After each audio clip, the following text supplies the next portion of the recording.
And we're live. Welcome to the Briones Pickleball Podcast. My name is Jordan Briones, your host, and I've very, very special guests, and I really appreciate you both coming last minute. And that is Andre Daescu. Very good. And Gabriel Tardio. Yeah, right. Something like that. I tried, dude. Yeah, I tried. That was good. Okay, so Thanks for having us, Jordan. yeah, no, I really appreciate both of you. I asked a lot of people to come on the pod. I know you pros are super busy on the tour and things like that, but I really appreciate it. We are just literally coming from PPA Mesa, and you guys made it all the way to the finals. And this is this the first time you guys are playing with each other or no? Second time. What was the first, APP or PPA? That was the PPA in California. Masters? Yeah. Yep. Nice. And how far did you get on that one? We got to the quarterfinals and lost to J-Dub and Dylan. Oh, Same guy. gosh. Yeah. Okay. So We're getting closer this time. We though. could Okay. say we only lost so far to Jada and Dylan. Yeah. yeah, I like that. Okay. All right. Yeah. So we just got off the court. Really amazing play from both of you. I think for most pickleball players, I would say a little bit of an upset on some of the matches. Obviously, you guys came through the Johns, and also Riley and Thomas. So those are huge wins. What was the actually from start to finish? What was the draw? Or what was your first round actually? First Before. round we played. I don't remember the names. There were some singles guys, Oh, right? okay. Yeah, if your memory doesn't go that far back, mine doesn't either. So no, we know we yeah. started on Tuesday. Okay. Yeah, we played quite a bit of pickleball to get to where to the later rounds. I think we played. If my memory serves right, I think we played 3 matches before we played Colin and Ben. Yeah. So what is that? 16, 8, 4. So we played about 6 matches to get to the final. Yeah. Awesome, man. Yep. Yeah, really, really good. Now you guys qualified obviously right away, right? You didn't have to go through any of that, right? Qualifier. Well, We didn't play the qualifier, but we played the play-in. Yeah. So Oh, okay. Yeah. What's the difference between those? as far as I know, I think the qualifier is a shorter format and it's a different draw. The play-in, you're pretty much straight into the main draw. the big draw, but then you're kind of feeding into people that Okay. are waiting on you in the round of 16 or even the round of 32. I think there's somebody waiting there. Okay, so we'll get right into your run in a bit, but I just want to kind of ask you about, because you guys have been in the game a while. I do want to ask you about just the new progressive. Is that what they call it? Progressive format. Draws, yeah. Yeah. What do you guys both think about that, as opposed to the double dip where you get to come back? Gabe? I personally don't like it. I just feel like it's kind of tough because, singles, mix, and men's doubles are very different from each other. Yeah. So it's kind of tough, to adjust. Yeah. What about you, Andre? I obviously hear what Gabe is saying, but I do think it makes it easier in terms of scheduling your meals, your warm-ups, your preparation. So it's something that obviously us pickleball players are not used to. But I think it's I actually enjoy it a little bit. Yeah, as long as you do the right preparation for it. Again, it's different than what we used to. Not as many matches and different, like Gabe said. You can jump in from mixed to gender, sometimes singles, like he's doing. So it's tricky that way. But I've always enjoyed being able to kind of schedule my day a little bit and get some meals in and do some preparation to get a good warm up. So I think it's a lot better than just waiting in a tent, kind of like, when are they going to call me? Am I not going to get called? And when am I playing? And that kind of stuff. So I like the structure. Yeah, no, I like that. That's cool, man. So really good. I do want to get into your run. But before that, I don't really, we've chatted a little bit, Andre and Gabe. I think it's the first time we actually met, and I appreciate you coming on. But I want to just get a little bit of background for the viewers listening. Andre, I know you have a big tennis background, but why don't you just give just a little recap of how you came into the game and where you're coming from. So originally from Bucharest, Romania. The tennis background. I played college tennis here in the States for the University of Oklahoma on a tennis scholarship. Oh, okay. I played professional for whatever that was, 4 or 5 years afterwards. Had some doubles and decent success. Doubles and doubles, singles? yeah. Okay. Yeah. played Davis Cup for my country a couple of times. Oh, Played, really? Yeah, Okay. 2015 US Open. So Awesome, tennis man. was fairly good. Nothing crazy, but decent run there. And then stopped. I had an injury there, shoulder injury, stopped, and then I was kind of out of the pro scene for a little over 2 years. And the club I was teaching tennis at, there were some members that play pickleball on a cruise ship, and they were putting some Scotch tape. Wow. On the tennis pickleball courts. Yeah. On the tennis hard courts, which used to be pretty common back then. I think it was like late 2016, early 2017. Okay. And then I tried it that way, and then they had an exhibition there. They had 2 pros at a time that came in. Kyle Yates was one of them. Oh, And, really? So the first time you heard about pickleball was on that cruise? no, I wasn't on the cruise. It was the members of the club I was at that played on the cruise, and they brought it to the club. They were putting those tapes on the tennis hardcore, so I tried it with them a little bit, and then they had a couple of pros that came in. Kyle was one of them. Did like a learn and play type of clinic. And then they talked to us about the rules and everything, and then they needed some people for doubles, and I jumped in and got whooped pretty badly. But I still enjoyed it, had a lot of fun, and I think it was about a month later I was signing up for a tournament just to kind of give it a go, and it just snowballed from there. Back then, 2017, there wasn't too much. The pro scene wasn't that organized. There were tournaments kind of everywhere, but it wasn't very organized. So 2019 really is when the tours kind of got established. MLP came together in 2020, and then that's really when kind of the whole thing took off, and I got pretty serious with it. Yeah. Cool. So you liked it right away then? I enjoyed it right away, for sure. I enjoyed the game. I enjoyed the fact that I was able to compete again. Physically I was fine. So a lot of positives there, and still at it. Awesome. All right. So Gabe, why don't you give a little background? I don't even know. I think you maybe had some tennis, but I'm not sure. I don't know your background completely. So why don't you? I used to play tennis. I stopped at 14. Oh, okay. So juniors. Yeah. I mean, I took tennis pretty seriously. Like I would train 3 hours a day. Wow. But I stopped at 14, so I never knew if I was good or not. Yeah. I was born in Bolivia. Moved in at 14 to the U.S. Why did you stop at 14? What was that? Because I moved here. Okay. Yeah. So I moved here, and then I was trying to still practice a little bit of tennis. Yeah. But then COVID came in, so all the academies were closed, and that's how I started to play pickleball. Wow. Okay. So you got invited and you started playing pickleball, and you just liked it. Yeah. So really, my grandfather built 2 courts in Bolivia. So really, the first time I played, I was 12. Wow. So, and what year was that? That's probably the only courts in Bolivia, probably. Yeah, they're now making more courts. Wow. But yeah, so my grandfather comes often here, and where he lives, they have pickleball courts. So when he went back to Bolivia, he liked the sport, and he built 2 courts over there in his vacation house. Awesome, man. Yeah. Cool. All right. So when did you guys? How did you two find this partnership? Partners. We could talk about partnerships, but obviously in this sport, even right now, how important that is. When did you guys get together, and how did you figure out that you guys were a good match?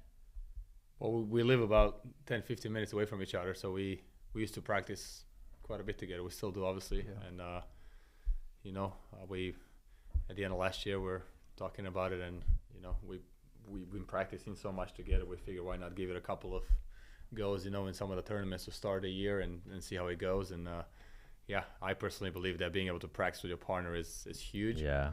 I think the few tournaments we've played together showed it, and I'm looking forward to playing many more with him and hopefully having some good success like we have been so far. Awesome, man. Okay, so I wanna go through the run here that you guys obviously just coming out of Championship Sunday. I know it's your first appearance. I think for either of you for PPA. Is that right? I think so. Yeah. Yeah. So talk me through. Obviously, the big match is against the Johns, and I watched. I'm actually going to do a full breakdown on my channel of that match. But why don't you guys, what's your mentality going in? I know you guys get this question a lot, but obviously, playing top players, what's your mentality? And maybe strategy for you if you want to share that. Mentality obviously is pretty straightforward. You prepare for the match. You have a plan going in.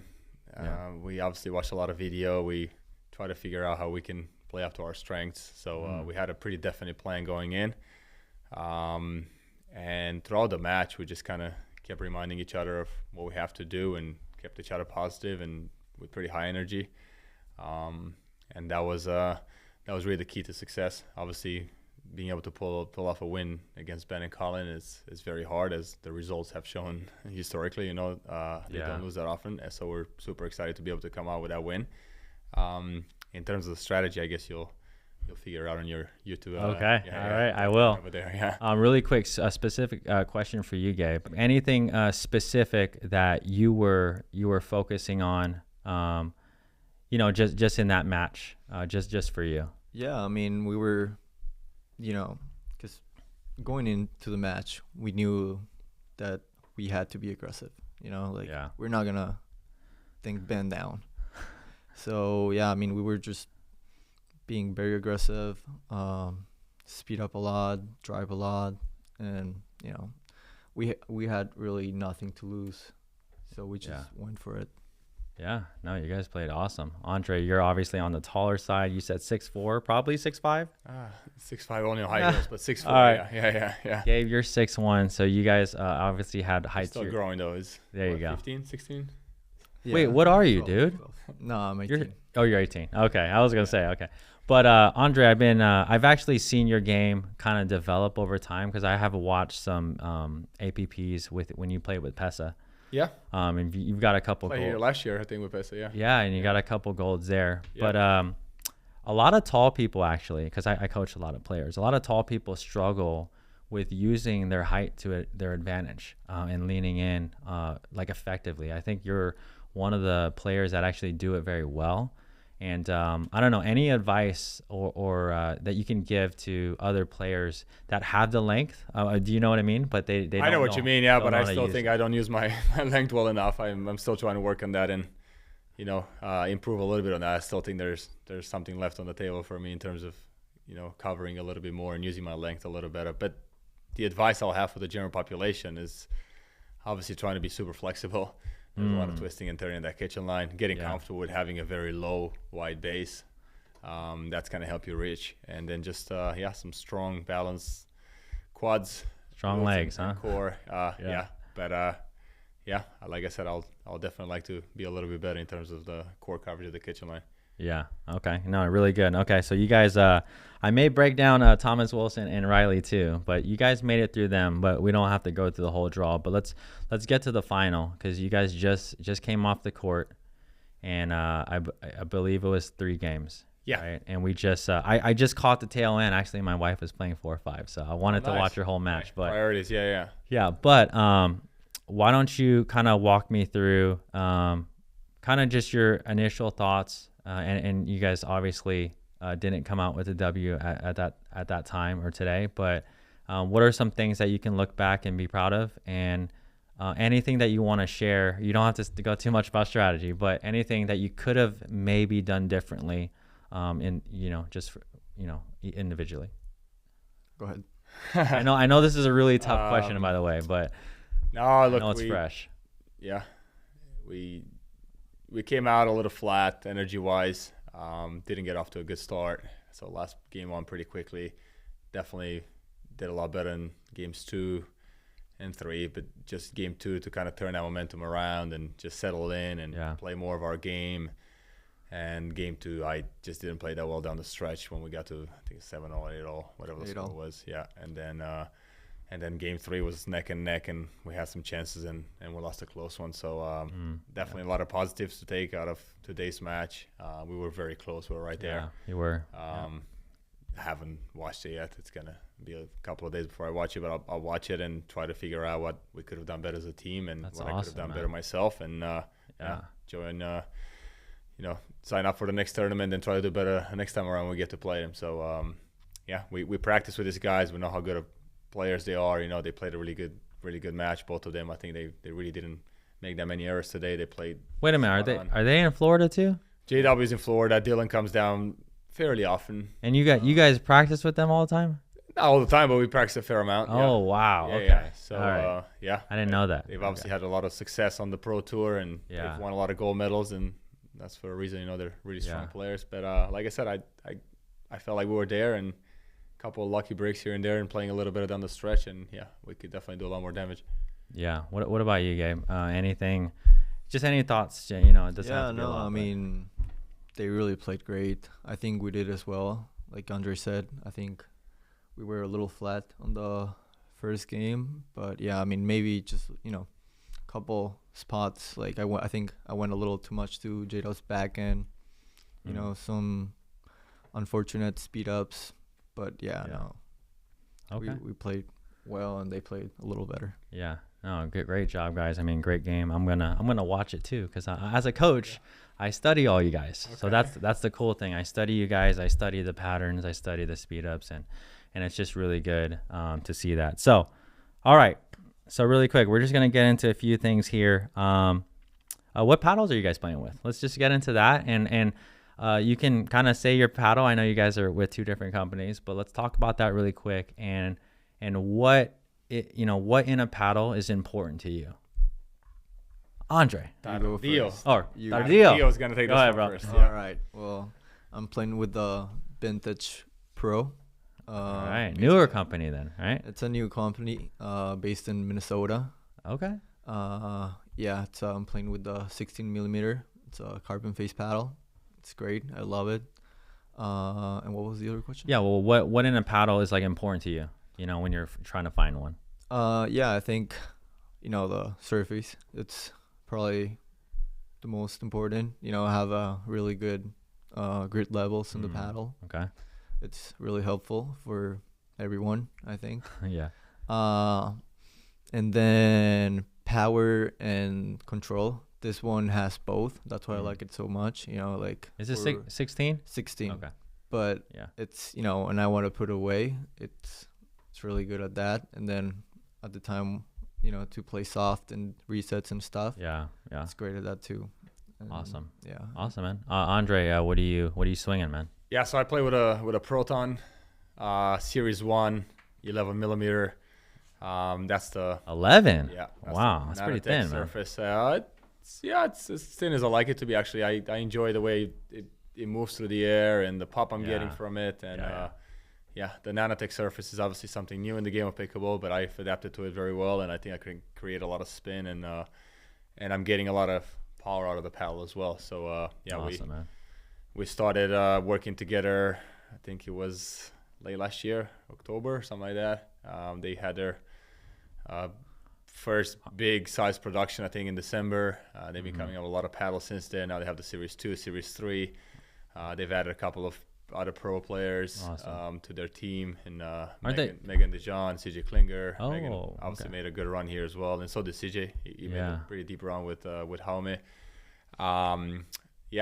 What I like about the paddle, obviously we're all trying to figure out that combination between power and spin. Yeah. And even though Tardio spoke like a true salesman over there, saying his paddle has both, you kind of have to, you find a balance, because if you need more control, obviously you got to take away some of that power, and if you want more power, you take away some of that control. But and I think that balance is different for all of us. And I've been fortunate enough to work with the Proton team. They're great at receiving my feedback. They're so quick in terms of making the adjustments that I like to the paddle, which obviously in the pro world, as we know, it's not always the case. A lot of the companies are a lot more stubborn in their ways, and so very fortunate to be working with them. And the Proton Type A 11 mil is my weapon of choice so far. Awesome, I like that, man. Awesome. I'm gonna. And by the way, both of those paddle companies, I'm gonna have to review in the future. After this, give it a go. Yeah. Okay. So really quick. Very, very experienced tennis player. I know that you played up until you were 14, Gabriel. But why is it not so easy from tennis to pro? Like, what is the hardest transition? Obviously, ground strokes, topspin, volleys, positioning, they're all important. They transfer really well. But what is the hardest thing you think today, a high-level tennis player, to get to the pro level? Well, it's still the game around the kitchen. some of the soft games, some of the fast hands, just different technique to what you're used to in tennis. Obviously, the new paddle technology and the new balls that are coming out are making the game much faster. So I think the transition today is from tennis to pickleball is the easiest it's been throughout the history. When I transitioned 7 years ago from tennis to pickleball, paddles didn't have that much grit, and there was no thermoform and all the heat elimination techniques that they have right these days for the paddles, and nobody knew about paddle testing. So it was a completely different game. But I think these days for tennis, especially in singles, where it's mostly drives, I think it's a very straightforward transition. And then once you get into doubles and mixed doubles, I think you have to spend some time at the kitchen line and really learn the small nuances and the dinking, like I said, the speed ups, just a lot more risky than tennis, But when it comes to the drives, the serve, all that some of the swing volleys, I think they're pretty similar. It's just a shorter backswing, but pretty similar. Okay. Anything you want to add to that, or did he cover it all, Gabe? I think he covered it all. He's got the next question. All right. Okay. So really quick, this is you can pick one or two things, okay? But it's really, really, again, a lot of our listeners are avid pickleball players, but also they're learning, right? Okay. That's why they watch the channel and the podcast. Difference between 5-0 to pro, and I have a follow-up question. But 5-0s, and I'm sure you both were there at some point, but 5-0 to pro, one or two main differences and nuances. Coach Tardio. I would say like patience. I remember when I was playing 5-0, I would speed up every single ball I could. I would drive a lot. I would say that's the main thing. Then of course like some different shots, like my back and flick. Yeah. I think it's what made me get to the next level, and then just picking the right balls to attack and which ones to don't and that stuff. Yeah. Okay. What about you, Andre? Like 5-0 to pro. I think the transition and the shot selection are like the two main areas. Transition area. Yeah. Like resets. Yeah. Not always resets. Or just coming in. I mean, you can. Got it. You can speed up from there as well, but counter I meant to say, but I think it's those two, just getting comfortable in transition. There's a lot of players that are very good on the baseline. There's a lot of players that are good at the kitchen line, but that in between area over there, they struggle with that, and you can't really be that good at this game because you're gonna have to hit a couple of shots when you're serving to get to that transition area. So that's the big one for sure. And then like Gabe said, shot selection. Yeah. It's easy to be trigger happy when you play a lower level just because the hands are not as fast, but then you get to a certain level and whatever you thought it was a good shot, it all of a sudden comes back with some interest at your feet. So you learn the lesson pretty quick. So I'll say those two things. Yeah. Okay, I like that. All right, so really, really great answers, man. I mean, when I'm teaching, I spend a lot of time with those subjects. But okay, so here we just talked about 5-0 to pro. Now I want you guys to think about now. I was gonna say top 10, but I want to keep it like top 4, top 2 teams. Whether it's a Johns and Dylan and J-Dub, whatever, that top, top 1% of the 1%. So when we talk about pros just in the draw and what separates them from the actual, the ones that win constant time and time again, is your answer different or the same, or what do you think, Andre? What separates? Different to? Yeah, from the pros to the top. Oh yeah, obviously, the answer is much different. Yeah. Yes. What would that be? I think it's just consistency and just good play down the stretch. I think those are when you talk about that top of the top, that's really what it comes down to. They're very consistent usually with their play. We play a lot of events a year, 20, 25, 30 events. So consistency plays a huge role. That's why you sometimes see all these teams always in the later rounds. And then, like I said, playing well down the stretch under pressure. I think that's why they're up there. Yeah. What about you, Gabe? I would say hand speed.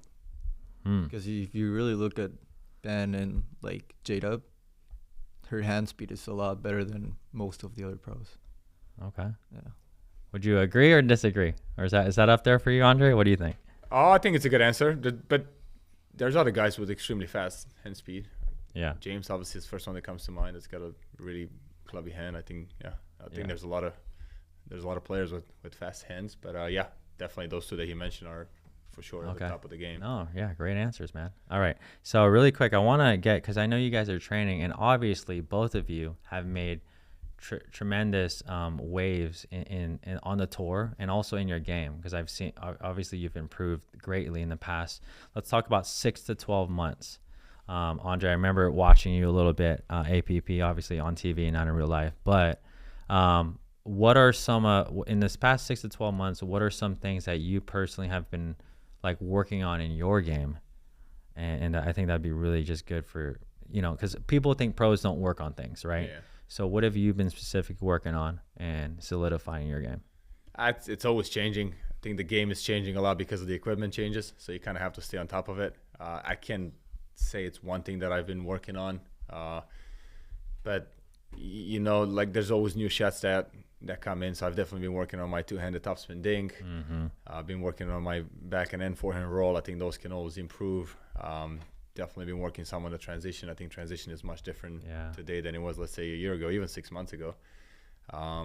So yeah, I think it's important to stay on top of the game, watch a lot of video, and figure out what's changing for the better, and kind of try to add it to your game. That's Ross. That's awesome. What about you, Gabe? For me, yeah, this one is super easy. It's patience.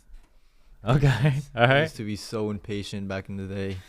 I think I'm doing a little better now. But yeah, patient, and just I've been working out on hand speed a lot. Yeah. Focusing on the right side, so that's very important. To be able to counter well.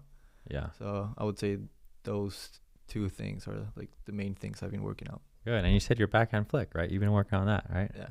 Yeah. No, that's awesome, dude. All right. So what is a regular drilling like? If you guys were to drill together, you only have 2 hours. What does it look like? Let's give a kind of a example for the viewers. 2 hours is obviously a long time for drilling, so you get to go through everything. You start with dinks, straight up dinks, cross-court dinks. Then you start moving each other around the kitchen line. Then you get into some hands just to get that warmed up. And then you're looking at some speed ups and, resets or counters, that kind of stuff. So you spend quite a bit of time at the kitchen line working on those things. And then once you feel like you firm that up, then you move back to the baseline, do some drives, some drops, some drive-drop combos, that kind of stuff. And then, then you go into transition, which usually takes the most amount of time just because it's the toughest thing. Work on that, and then hopefully have 2 other guys over there so you can play some points. But if not, just finish it off with some skinny singles and try to apply what you worked on and into some point-playing situation.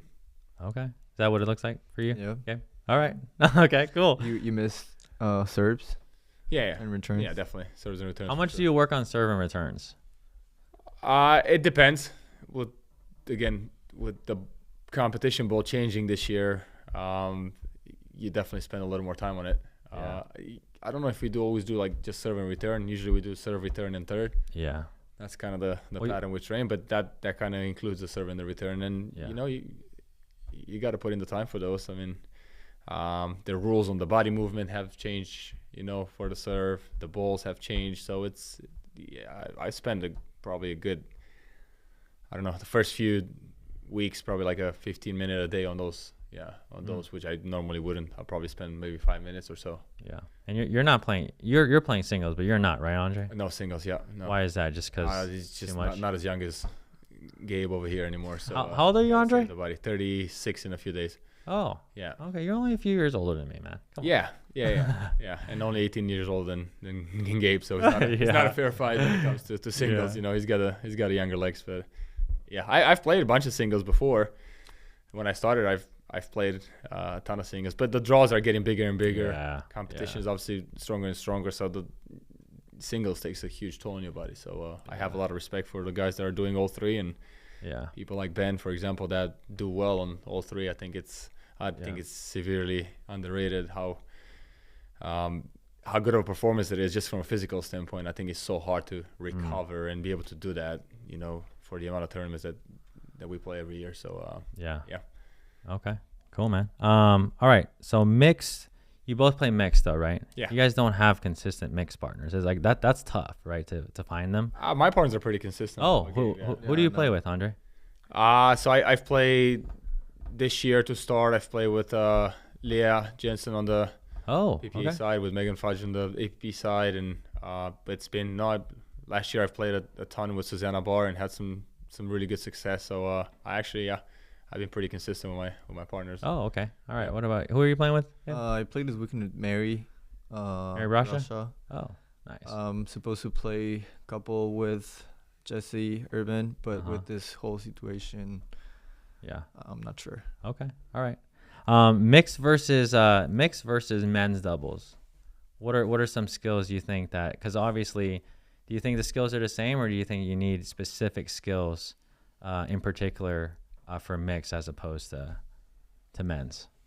Well, I think court coverage, it's very different from mix and men. So be able to cover a lot of court, be aggressive with the dinks. I think having a good back and flick helps a lot in mix more than it does in men's. Just because I think it's tougher to attack a guy than a girl. And then, just being really, really aggressive. I think you need to be more aggressive in mix for sure than you need to be in men's. Yeah. What about you, Andre? Anything specific that comes to mind? I think Gabe nailed it there. I think it's definitely a different set of skills that you need for mixed. Like he said, court coverage I think is the big one, just because you got to be able to play aggressive in terms of court positioning, and definitely a little more aggressive in terms of shot selection. Maybe initiate a little sooner, drive a little more, that kind of stuff. But okay. Yep.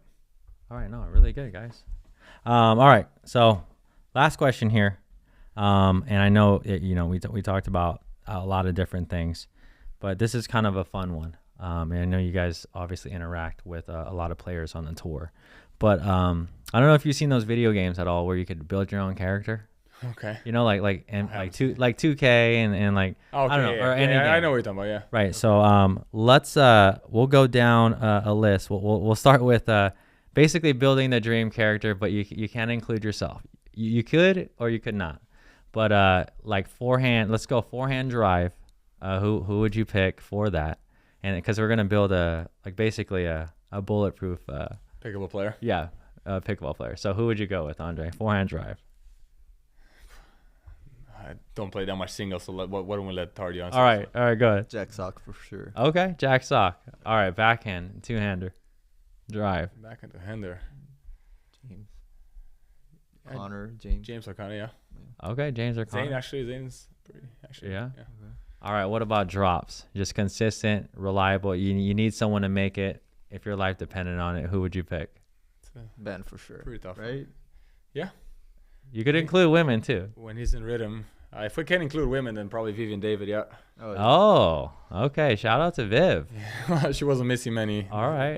Yeah. This tournament, that's for sure. All right. Speed ups off the bounce.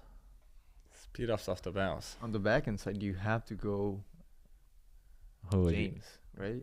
Yeah, he definitely has a lot of. James over Riley? Yeah, for sure. Wow. Okay. I think it's a close call there. Yeah. It's close. Okay. Yeah. Forehand side. Speed ups off the bounce then. Tardio. He's doing a great job with that. Oh, sure. Okay, Tardio. Okay. All right, Gabe. Nice. Yeah. All right, overheads. Overhead putaways. Overhead putaways. Papa Jimmy again.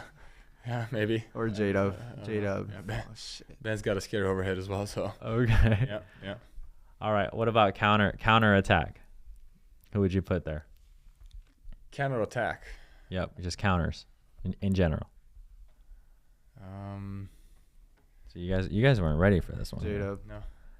Oh, J-Dub? J-Dub, I think. I'll say Anna Lee on the ladies' side for sure. I played her mix a couple of times, and yeah, she definitely can send it back. Yeah. When he came, so yeah. Okay, and then lastly, transition, basically defense or resets. Ben, Colin. There's a couple. Yeah, Colin definitely comes to mind. Jesse. This guy. Jesse Irvin. She's this guy right here. Oh, on to Diasu? I try to keep a few low over there. Didn't do a good job today, but in general I do. Yeah. Yeah. Yep. No, that's really good. Yeah, no, I appreciate you coming on. And I think a lot of people are gonna find the insight from you guys really good, especially after a tough loss like that. I really appreciate you guys coming down. Anything else you guys want to mention? No, just thanks for having us. We appreciate your time as well. think it's our first podcast together with Gabe and I. Have you guys been on one before? Who's not together, but I've done a bunch before. But who's you been on? James? I have not been on James's. I one? Still have to get better before I can make James's. He's only at the no, but I've done it a ton. Wait, which pickleball podcast have you been on? I think I've done one with Zane really back in the day. Okay. Pickleball channel. I've done a good amount, but not with James yet. Hopefully, like I said, maybe I'll have a couple more good tournaments. He's too good for you. Yeah, I'll make the list eventually. Yeah. What about Gabe? Is this your first one? This is my first one. Hey. Yeah. He's done great, didn't he? Tardio. Thank you, man. Tardio, yeah. Gracias, man. There you go. Thank you, man. All right. Yeah, I really appreciate you guys. We're going to be following you more closely, obviously. Big win. And I wish you guys the best on the rest of the tour. Thank you so much. Same to you and your followers. Yeah. Thanks for having us. Yeah, thank you guys. Make sure you like and subscribe if you really enjoyed this conversation. Andre and Gabe, I'll leave whatever they want in the description if you want to go follow them or if they're doing anything in the future. Thanks so much, and we'll see you in the next episode.